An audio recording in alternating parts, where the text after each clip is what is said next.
Hello everyone, get ready for some trending new info in your quest for knowledge. I am Neil deGrasse Tyson, your personal astrophysicist. AmA. Life as we know it on Earth is cell bases, DNA, and so on. If we did find alien life, are we sure we would recognize it? What if alien life is similar to iron, but our tests couldn't even detect some other unearthly element that makes it living? I guess my question is, since Earth life is so unique and specific to us, how do we expect to recognize life so unique and specific to another world? Could we have seen life on a planet millions of light years away, but not realized it because the details of photography are limited? Excellent question. We think life is alive and a slab of iron is not because, among a few other reasons, we have metabolism. We consume energy in the service of our existence. If we find any other entity that does this too, it would make a good candidate for life. Consider also that you reference an unearthly element. That is not likely at all because the periodic table of elements is full. There's no room for any other elements to be discovered in the natural universe. And using spectroscopy, we confirm that these very same elements are found in stars across the universe itself. Not only that, the four most common chemically active ingredients in the universe, H, He, O, C, N, are the same four most abundant ingredients in life on Earth. So our bias in searching for life as we know it is not entirely close-minded. ND Tyson. Do you know you're the champion of our /I am very smart? Nope. Learn something every day. ND Tyson. Things like ending every answer with ND Tyson contribute to such things. What is the most exciting thing going on with space exploration right now? Either in recent months or planned in the near future. I think it's the multiple attempts of private enterprise to put their money where our dreams are. At that level, success is not as important as acting on the urge to explore. Lest we all ossify in the present. ND Tyson.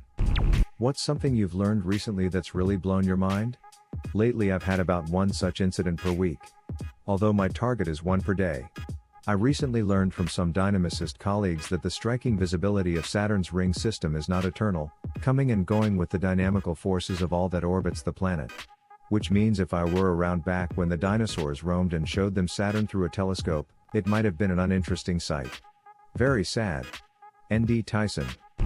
Dr. Tyson, what advice would you share to an undergraduate of physics and mathematics who is very uncertain about a future career in science? Some nights feel defeating from the coursework alone, but the thought of a future career based on my education can be overwhelmingly intimidating. I have no intentions of giving up because I am certain of one thing: learning and applying science fills me with joy. Thank you for your time and the hundreds of commuter hours I've filled with Star Talk. I may be partly guilty for your scientific angst. Most of my public science persona involves conveying the joy of scientific discovery, and especially the joy of curiosity, from childhood through adulthood. What's commonly absent from my messaging is the steep investment of time and energy, physical and emotional, that becoming a scientist and actually doing science requires. In fact, the struggle is what must be loved by aspiring scientists because being a practicing scientist requires this of you daily. Not knowing the answer to a problem and struggling to find the answer is precisely what science is. It's neither more nor less than this.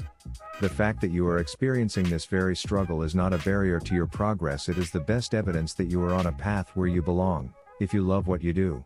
Good luck! Sometimes you need that too. How do you feel about the new NASA bill/budget? Wolf in sheep's clothes. My read of the entire plan is to remove Earth monitoring from NASA's mission statement, leaving NASA to think only about the rest of the universe and not Earth as a part of that same universe. Unless this task is picked up by some other agency, the disconnect will be disastrous to our understanding of our own planet, preventing us from knowing and predicting our own impact on our own environment. My sense is that the next generation, 30 and younger, does not think this way. They just don't happen to be old enough to be head of agency, corporations, or government yet. So I look forward to when they are all in charge. Especially anyone born since 1995, the year we discovered our first exoplanet. For that reason, I dubbed that demographic generation exoplanet. ND Tyson. Hello Neil, I work at a Christian school. One of my co-workers, the science teacher, was banned from showing Cosmos. The administrators who banned it, due to a parent complaint actually, refused to watch it to judge for themselves. What would you say to them to convince them to change their minds or reconsider? In the USA, education is entirely local, a surprise to most of the developed world. So a Christian school, or even a public school, could if they wanted to teach anything at all. It's just a matter of voting influence on a school board. If they fear the contents of cosmos, they simply fear what science tells them about the natural world. FYI, Galileo, a devout Christian, famously once said, "The Bible tells you how to go to heaven, not how the heavens go." So even he saw the line in the sand between the two. But this is 21st century America. And what matters here are the consequences of not teaching science to school children. Innovations in science and technology are the engines of tomorrow: health, wealth, and security. So any school district that eschews the discoveries of science has disenfranchised itself from the future of civilization. They can still reap the benefits of it, but they will be paying to obtain, or gain access to, the discoveries of others, and no emergent industries will move their HQ there, if scientifically literate employees are nowhere to be found. Hi Neil. Just wanted to know your thoughts on SpaceX's Falcon 9 relaunch and landing, and what do you think it means for the future of space travel? Also, would you ever consider to join a one-way trip to Mars? I really like Earth. So any space trip I take, I'm double-checking that there's sufficient funds for me to return. Also, I'm not taking that trip until Elon Musk sends his mother and brings her back alive. Then I'm good for it. Any demonstration of rocket reusability is a good thing. When we fly on a Boeing 747 across great distances, we don't throw it away and roll out a new one. Reusability is arguably the most fundamental feature of affordable expensive things. ND Tyson. What was the defining moment in your life where you thought I did it? I try to best every previous defining moment with a new one. In that way you don't live in the past, you live for the future. ND Tyson. The most Neil deGrasse Tyson answer possible. Do you think we will ever make contact with complex organisms within the next 50 years? Thanks for making my day. No. I think we, might all be too far away from one another in space and possibly time. By complex, I'm presuming you mean life other than single-celled organisms.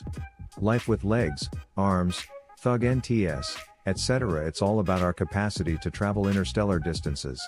And that's surely not happening in the next 50 years. Not the rate things are going today. ND Tyson. Boo, but, what if they come to us first? Hello, have you ever seen Rick and Morty? If so, what do you think of it? Embarrassed that I've never seen Rick and Morty. But I'm generally a fan of smart animation. And now that you've called me out, I'll put it on my list. ND Tyson. My man. Looking good. What's your favorite book? As a middle school kid, 1, 2, 3 Infinity, by George Gamo, and Mathematics and the Imagination by Edward Kastner and James Newman. On the fiction side, nothing compares for me to Gulliver's Travels, by Jonathan Swift. Not the Lilliput story that we all know, but the rest of Gulliver's voyages. That's where most of the deep social commentary is embedded. In later life, I can't get enough of Isaac Newton. Principia, in particular. The most influential book ever on what we call modern civilization. It established the fact that the universe is knowable and that mathematics is the language it uses to communicate with us. ND Tyson. Great answers. I'll have to read the rest of Gulliver's Travels. As someone who lives with very conservative parents who don't believe in climate change, what do you think is the best way we can reach out to deniers of climate change, anti-vaxxers, and those against GMOs? I'm born and raised in the Bronx, so I'm a legit Yankee fan. And as a Yankee fan, we're disappointed if we go a decade without a world championship. As for your parents, ask them if they believe other things scientists have told them. That E equals MC2? That their smartphone talks to GPS satellites, enabling them to avoid traffic en route to grandma's house?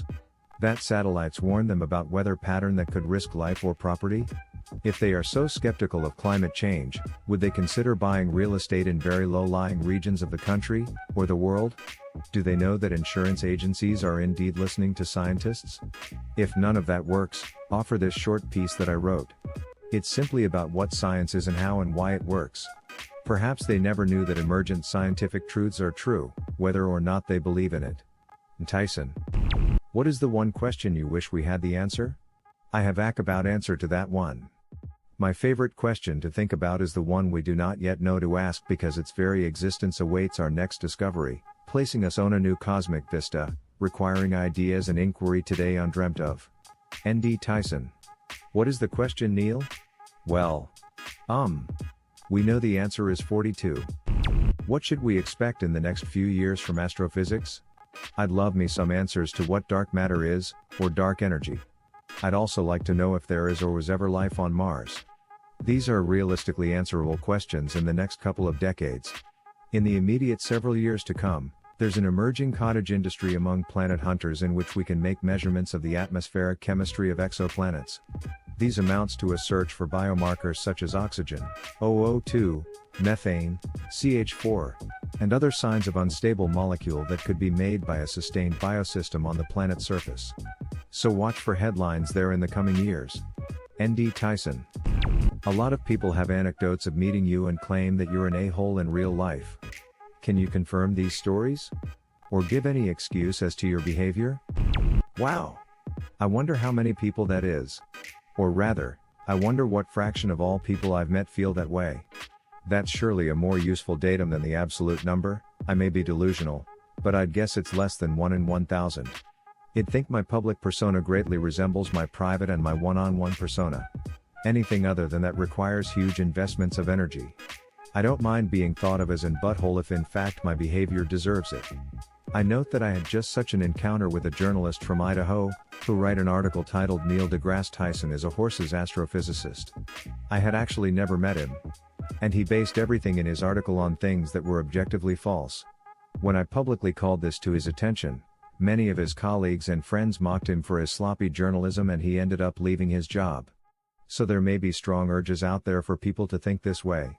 But I wonder how much of it is based on reality and how much of it derives from people's need to hate. Another question back at you, how many genuine buttholes devote 3 unsolicited hours to purely answering questions from the public about anything at all? N.D. Tyson, what would have been your answer or question? Leave it in the comments below. Slap that like and subscribe button for more, and check out the link in the video description for even more answers. Peace out, and catch you in the next video.